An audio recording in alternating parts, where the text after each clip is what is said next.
この時期に食べたくなるおでんについてです。番組独自でおでん作りに失敗したことがありますかというアンケートを取ったところ、答えこちらになりました。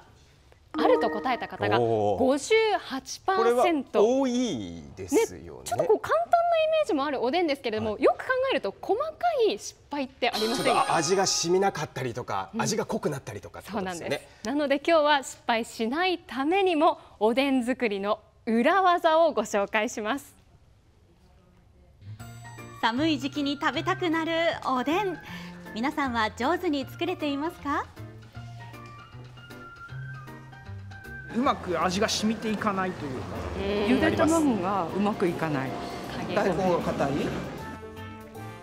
時間をかけて煮込んでも味が染みない大根や、温め直しているうちに硬くなった卵。実はある方法を使えば硬くなりにくい驚きの裏技があったんです。今日の特集は時短で簡単、もう失敗しないおでん作りの裏技をご紹介します。今回番組独自で50人にアンケートを実施。まずは好きなおでんの具を聞きました。ガモ。なんでもこれに合うね。牛すじが好きです。美味しいですよね。4位から7位はご覧の通り、はんぺんと餅巾着が4位にランクインしています。では第3位の発表です。なんだろう。こんにゃく。こんにゃくかな。ヘルシー。3位はこんにゃく。プリンとした食感とつゆが染みた優しい味わいが人気を集めました。欠かせませんよね。はい。まだ登場していないのはあれとあれ。あれとあれですよね。大根です。味が染みてて水分たっぷりで喉詰まりしなくて好きです。大根。出汁が染みてて美味しい。味が染みた卵が好きです。卵。どっちだ？卵は11票、そして大根はこれ難しいです。伸びた。圧倒的だ。はい、ダントツの26票を集め、好きなおでんの具第1位に輝きました。やはりね、じゅわっと染み出すつゆがもうたまらないという意見が多かったです。皆さんの好きな具は何位でしたか？ご家庭で作る機会も多いおでんですが、今回のアンケートによると50人中29人が失敗を経験しているということが分かりました。練り物が膨らむ。巾着の中身が出てきてしまう。破れてね。味が濃くなる。こうした失敗、実はあることが原因。解決法を練り物メーカーの気分食品に聞きました。長時間煮込みますと、まず一つはおでんの具材、特に練り物からつゆに味が出過ぎてしまって、つゆ自体の味が濃くなってしまう。強火にすると沸騰してしまって、でおでん種にも衝撃が当たってしまう。そうすると餅巾着とかも餅が出てしまう可能性もあると思います。さあ、皆さんはどれくらい煮込んでいるのでしょうか？2時間ぐらい煮込んでるんですけど、何時間だろう。色変わるまでやるから本当に時間かかる。煮込んだ方が美味しいってイメージがある。作れる方法ってあったりしますか？気分食品の方では1960年代後半におでんのタイムテーブルというものを提案しています。もちろん大根だったりっていうところに下ごしらえはぜひしてほしいんですけれども、その後45分煮るだけで簡単に作ることができます。45分ですか？気分考案のタイムテーブルでは最初の30分で大根や昆布、白滝、卵やこんにゃくなど味が染みにくいものから煮込みます。30分経ったら餅巾着の投入です。ちくわやさつま揚げなどの練り物もこの段階で加えましょう。そして膨らみやすいはんぺんは火を止める直前に加え、つゆをかけながら温めるくらいで十分なのだそうです。これで食材に火っていうか味が染みるんですかね。そうなんです。でこれで完成まで45分で、煮込みすぎによる練り物の膨らみや味が濃くなってしまう失敗を防ぐことができます。45分でいいんですね。ありがたいですよね。このほか大根に関するお悩みも多かったんです。食材にうまく味が染みていかないというか、はい、大根が意外に難しかったかなと思います。大根は下茹で30分するんですけど、大根は硬い。そこで生活に役立つ情報を提供している特売ニュースで簡単に大根に味がしみる裏技を発見。早速試しました。まず大根は皮を厚く剥いて面取りをし、片面に十字の隠し包丁を入れておきます。耐熱ボウルに大根と生米大さじ1、そしてかぶるくらいの水を入れてラップをします。で米のとぎ汁でもいいですよ。電子レンジ600ワットでおよそ10分加熱します。本来なら20分ほどかかる下茹でですが、電子レンジを使えば半分の時間で済みます。さあここからが注目の裏技です。電子レンジから取り出したばかりの熱々大根を常温または冷たいおでんのつゆにつけましょう。これが最大のポイントです。大根は熱い、つゆは冷たい。はい。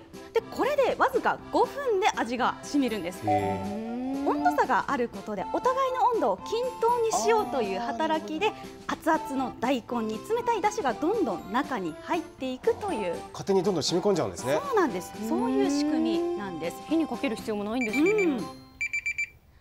5分経ったものがこちら。つける前と比べて、ほらほんのり色がついているのがわかりますか？わかります。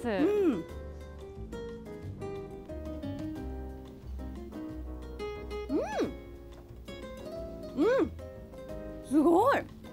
ちゃんと染みてる。いやいやこれたった5分ですよ。考えられない。夢みたい。ね、今まで時間をかけてもなかなか染みなかった手強い大根もこの裏技で難なくクリア。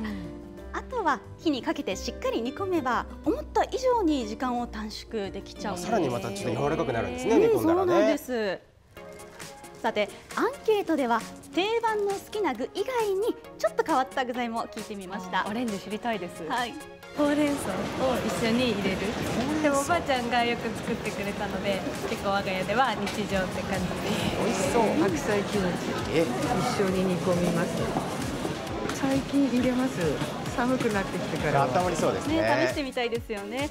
このほか餃子を勧めてくれた方3人いらっしゃいました。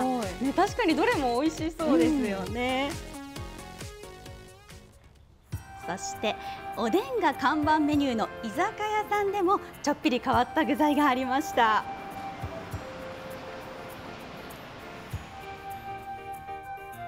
割烹料理店などで修行を積んできた和食一筋42年のご主人長谷川さんが提供するのは土鍋に入ったこちらのおでん。昆布やかつお、煮干しなど4種類の出汁が染みたたっぷりの具材が人気です。中でも大根は長谷川さん自慢の一品、ね、やはりここでも一番人気だそうで、そうですよね。はい、もうじゅわっと染みたつゆが口の中に広がります。一年中食べられるおでんですが、この時期はこんな変わり種もありましたよ。丁寧に取ったお出汁に投入されたのはそう冬の味覚まだらの子です。美味しいでしょうね。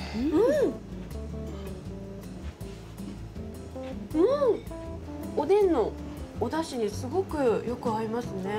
そうですね。たらこ自体がね、そんなに味が濃いわけじゃないんで、出汁と一緒に食べると美味しいかもしれないです。スーパーでもう今だったら手軽に手に入るので、もうぜひ挑戦してやってみてください。簡単なんで。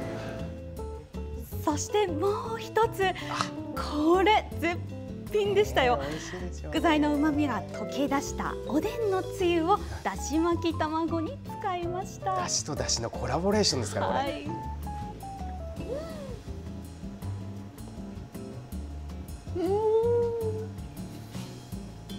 おでんのお出汁、これでもかってぐらい口の中にわーっと広がっていくので、いろんな旨味を感じますね。余りがちなおでんのつゆを活用したアイデアメニュー、これもご家庭で簡単に真似できそうですよね。気分食品でもいろいろなおでんのアレンジメニューを提供しています。こちらもおでんのつゆを有効活用。それはお茶漬けです。うわー、お出汁のいい香り。熱々ご飯にかけるだけの簡単だし茶漬け、これとっても美味しいんですよ。いろんな旨味がね染み出てますから。もうね、だし茶漬けを食べるためにこれおでん作ってもいいぐらいなんですよ。そしてもう一つ、一風変わったアレンジメニューがこちら、バターと醤油が決め手の焼きおでんです。フライパンやスキレットで残ったおでんの具を両面こんがり焼くだけ。ミニトマトやブロッコリーを添えると彩りが綺麗になりますよ。さあ、こちらスタジオに試食をご用意いたしましたので、村雨さん、北本さん、どうぞ召し上がってみてください。ありがとうございます。いただきます。大根ですかね。大根ですか。そうですね。なんかもう見た目じゃ大根じゃわかんないって感じ。表面こんがり焼けています。うわ、美味しい。美味しい。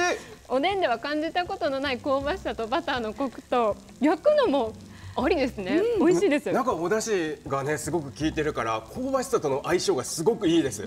バター意外と良くないですか。あ、これ組み合わせいいですね。本当に美味しいんですよ。風になる。さあ、まだまだおでん作りの裏技ありますよ。アレンジ自在なおでんですが、お家で作るとき失敗しがちなのが卵。表面がひび割れたり硬くなったりしませんか。こういうもんだと思ってました。先ほどの長谷川さんも同じ思いを抱えていました。うちも見ての通りこういうふうに硬くなってひび割れもするんで。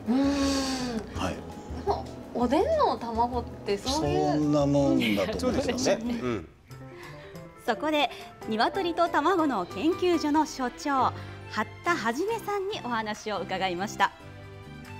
ゆで卵の白身、これタンパク質の、ゲルなんですけど、たくさん熱がかかればかかるほど硬くなっていくんですね。その卵が硬くならない方法があると伺ったんですけれども。大根おろしにつけるっていう方法が一つあるんですね。プロもびっくりですね。そうなんです。長谷川さんも驚きを隠せずにいます。大根おろしの中にタンパク質分解する酵素が入ってるんですね。殻を剥いたゆで卵が隠れるくらい大根おろしを入れて30分以上漬け込むだけ。この時冷蔵庫など温度が低い場所では酵素の働きが少し鈍くなるので長時間漬けておくといいそうです。何もしていないおでんの卵と大根おろしにつけた卵をツヤツヤになってますね。長谷川さんにはどちらかわからない状態で食べていただきました。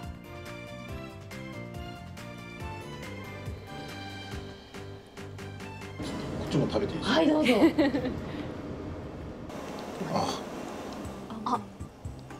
もう割った瞬間から違いますか。